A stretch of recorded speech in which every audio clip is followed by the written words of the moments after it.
বাংলাদেশের ব্যবসার পরিবেশ নিয়ে বৈঠক করেছেন ঢাকায় নিযুক্ত British high commissioner Sarah Cooke. সকালে আগারগাঁওয়ের অর্থ উপদেষ্টার কার্যালয়ে বৈঠক অনুষ্ঠিত হয়। বৈঠক শেষে সাংবাদিকদের প্রশ্নের উত্তরে সারা কুক জানান, ব্যবসার পরিবেশ উন্নতি হলে বাংলাদেশে বিদেশি বিনিয়োগ বাড়বে। অর্থনৈতিক সংস্কারে ব্রিটিশ সরকার বাংলাদেশের পাশে থাকবে। অর্থ উপদেষ্টা জানান, ব্যবসার পরিবেশ সহজ করা সরকারের লক্ষ্য। এজন্য পুঁজিবাজার, ব্যাংকিং, আর্থিক খাত সংস্কার করা হবে। আর পাচার করা অর্থ ফিরিয়ে আনতে কাজ করবে বাংলাদেশ ব্যাংক।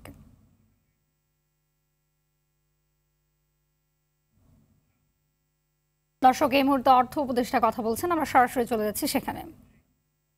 এক্সপোর্ট ডাইভার্সিটি অন্যান্য প্রোডাক্ট ওটা আমরা এক্সপ্লোর তোমাদের আমাদের কাছে আসো ওয়েল গুড। আরও রিফর্ম ট্যাক্স, ব্যাংকিং রিফর্ম যদি কোনো সহায়তা দরকার হয় কারিগরি সব মানে অ্যাডভাইজার এসে ওরা করবে।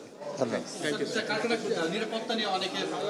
না, সেটা বলা হয়েছে কারখানার নিরাপত্তা যতটুকু পারি দেবো আমরা দিক থেকে যতটুকু অ্যাসিওর করি যে বিদেশি কেন দেশীয় যারা ওদের বিদেশি তাদেরও দেওয়া হবে। আর ওরা বলেছে কিছু কিছু ওদের ইসে আছে এলসি তাড়াতাড়ি ইসে করা, জিনিসপত্র আটকে না থাকে পোর্টে, এয়ারপোর্টে, এগুলি অ্যাসিওর দেবে ব্যবসা করার জন্য যারা সব। তবে আমি বলেছি এদেরকে, প্লিজ আপনারা ব্যবসা করবেন ট্রান্সপারেন্ট, সৎ হিসেবে, আন্ডার দ্য টেবল কোনো ট্রানজ্যাকশন যেন না। ওটা সংগঠনগুলোর ব্যাপারে ওদেরকে আমরা বলেছি যে সংগঠনগুলো যদি এরকম আপনাদের মধ্যে দ্বন্দ্ব থাকে এটা ইমপ্রেশন দেবে না বাইরেও। আর সরকারে যারা আমরা আছি তাদের মধ্যে ডিসিশন নিতে আমরা এটা দ্বিধা করবো যে নিজে ওদের দায়িত্ব আপনারা ঠিক করেন। হয়তো উনি একজন আছেন, তো তাই ঠিক করেন। ভালো লোকের ভালো বডি হলে তো আমরা নিজেরা একবারে, ওরা এক স্টেপ আসলে 2 স্টেপ যাবো।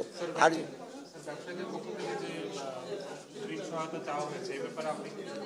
না, ঋণ সহায়তার ব্যাপারে কিছু হলে ফাইন্যান্স, আর কিছু হলে মেনলি ব্যাংক রিলেটেড। আমি যে বাংলাদেশ ব্যাংকের গভর্নরের সাথে কথা বলেন, দরকার হলে তাই আমার সাথে কথা বলে আমি স্পেসিফিক